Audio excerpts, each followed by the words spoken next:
Hello, this is Arielle from Inconspicuous Bear, and I'll be narrating the 10-man version of the Thok the Bloodthirsty encounter in the Siege of Orgrimmar from a Guardian point of view. As a tank, I actually really enjoy the Thok encounter, especially as a druid. You can get a lot of use out of your Heart of the Wild talent, especially in off-healing rolls, while the stacks of Screech get higher and higher and higher. So it's really good there. And not only that, but it features a lot of, while it's only tank swapping, it's still different debuffs which have different impacts on you as a tank, which is pretty interesting to me. The second phase is really boring, but the actual tanking the boss can be kind of fun. As a tank, the primary thing you need to worry about is Thok's frontal cone attack. This attack starts off as being physical damage, then changes to nature, then changes to frost, and then changes to fire as you progress through the fight. The first version of it, the physical version, is about 190,000 physical damage that's not reduced by armor. It is, however, affected by your thick hide bonus, obviously, and any other damage reduction cooldowns you have going on, like your tank meta gem. The physical version of this attack stacks at 25% per stack, so every time he roars, he'll generate another 25% stack on you, which causes you to take more damage from the roar itself. This isn't really too much to worry about. Eventually you'll get to the point where like a roar melee screech combo can probably kill you, but you'll probably end up splitting by that point anyway, because your healers just won't be able to keep up with the screeches. So don't worry about it. If you actually end up taking more than say 2 or 3 stacks, it's not a big deal. The nature version of this attack is probably the most dangerous. It deals around 500,000 magical damage. Nature, magic, whatever, same deal. But it also reduces your armor by 20%, which is really bad, especially as a tank that relies heavily on a lot of armor. So you definitely don't want to take more than 2 stacks of this, 3 at the outside. The third version is a frost version. This does about 200,000 frost damage, but it also generates 1 stack of a debuff on you. When that debuff reaches 5 stacks, you become encased in a tomb, kind of like, say, what the tombs on Cinderosa. This is probably the most harmless one of the entire fight, probably slightly more harmless than the physical one, because if you're in a tomb, you just barkskin and nobody really cares, as long as you get broken out reasonably quickly. But yeah, this one's very harmless. Don't swap at 4 stacks if you're too tanking, otherwise nobody big yay. A frost breath. The final version of his frontal cone is a fire breath. This deals about 200,000 damage in fire, but it also gives you a stacking dot, which is about 75,000 every 2 seconds. So once you start getting above 3 stacks, this is definitely kill zone range between a dot take, a breath, a melee attack, and a screech. So you need to be really careful about swapping on this. I generally recommend 2 stacks. 3 at the absolute most. Getting into 4+, especially when you're first attempting this boss, is pretty much asking to be insta-killed. As a tank, the last thing you need to worry about is something called Deafening Screech. This is generally the raid, in air quotes, damage that goes out. It's 300k physical that's not reduced by armor. The thing you need to worry about here is a combo damage, say a Screech, a melee, and a breath, all happening within a very short period of time, which, if you're doing a, say, undergeared, could potentially kill you.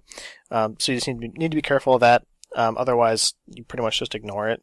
That's what Frenzy Regen's for. In terms of positioning, the one thing you need to be worried about is that you don't want to put his butt towards the raid, because he'll stun everyone, kind of like a dragon. So use standard dragon positioning with you at the front and the raid at the side by the feet, so that the raid doesn't get stunned and they also don't get breathed on, because both is bad. For tanking items, you'll want to go definitely with the tanking meta. As for the cloak, you can kind of go either way. You can take the taking cloak if you're, say, undergeared or you're first attempting the boss, because it is possible to get combo killed on this. It has happened to me before once, but admittedly, it has happened to me before. You'll probably also want to take the taking cloak if you're going to be one-tanking this fight, because that is a viable strategy. Otherwise, just feel free to go with the DPS cloak, because once you get enough gear, or if you're 2-tanking it, generally you're not in any danger of dying. For talents, the first tier you'll want to go with either Charge or Feline Swiftness. That doesn't really matter. The difference here is pretty minimal. Take whatever you want. Second tier, go with Ysera's Gift or Cenarian Ward. Again, this is probably one of those fights where you can actually get a lot of use out of Cenarian Ward, more so than some other encounters. But it's kind of up to you. Just don't take Renewal, because Renewal is pretty worthless. Third tier doesn't matter because there's nothing to CC. Fourth tier, Soul of the Forest or Incarnation doesn't matter. If you're one-tanking, you'll probably want to go with Incarnation over Soul of the Forest for when stacks get high, but fifth tier, again, doesn't matter. 6th tier, Heart of the Wild is probably the best choice for this tier. If you're one tanking it, you'll go with Nature's Vigil because you'll never have a chance to use Heart of the Wild. But if you're two tanking, definitely tank Heart of the Wild because you will be using Trank on this fight and you will be off healing for the Screeches. So just be aware of that. I'll cover that in just a second here, but those are the two choices. For single tank, Nature's Vigil. Two tank, Heart of the Wild. As a Guardian on this encounter, if you're two tanking, or even if you're not two tanking, there's a couple of things you'll want to use at specific times, or should probably be aware of. Stampeding Roar is incredibly useful for phase transitions, because you need to get everyone away from the boss as soon as humanly possible, because getting a fixate on someone that's like right next to him, and then him turning around and killing everyone is super bad. So using Stampeding Roar to A, get yourself to the jailer, and B, give everyone enough movement speed to get as far away from the boss as possible, so that fixates don't kill everyone, is very good. Second thing is off healing. Now, this only applies if you're two tanking. If you're one tanking it, you'll just use Nature's Vigil on cooldown, and nobody really cares. If you are two tanking this, you will need to coordinate with your healers when you're going to A, Trank, and B, Heart of the Wild, or if you're going to Trank Heart of the Wild. I'd probably recommend Tranking and Heart of the Wild in the same phase. You can split them up, but it definitely decreases the effectiveness of Trank. But it also gives you a lot of rejuvenation off healing power. So it's kind of up to you. I would recommend against stacking something like Devotion Aura and Trank, because you need to be able to get the whole cast off. So you can either A, use it on a phase 2 to phase 1 transition when people are stacking up again to get them topped off, or B, you can use it during a phase 1 while the Screeches are going on, but you need a BOP to do that. You need something that will prevent you from being interrupted, which is basically Blessing of Protection. Otherwise, you are going to be forced to use it when everyone is stacking back up to top them off before Screeches start again.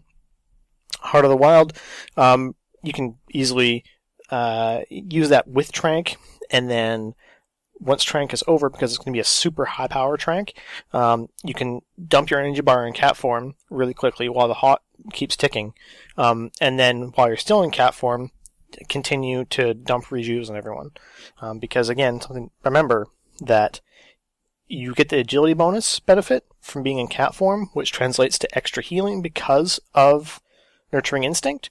So rejuves while in cat form are super powerful, like super powerful, especially with a high crit that we run with. So a high crit and high haste, rather. So rejuves in cat form are going to be incredibly powerful, and it'll help keep your raid going through that phase 1. Thanks for watching this video, and I wish you good luck with Thok the Bloodthirsty.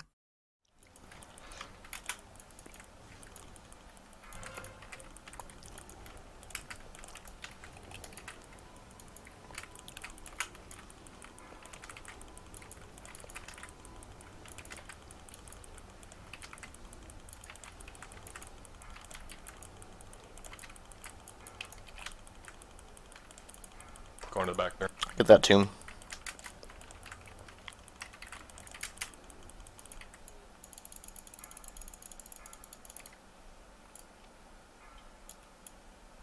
I'm fine. Hopefully. No, I'm dead. Ah, hold your dead corpse. It's not fair. As opposed to your live corpse. No, I literally saw something come to me, and it was your dead corpse. Yeah, it's interesting timing. Just kill him. Beware.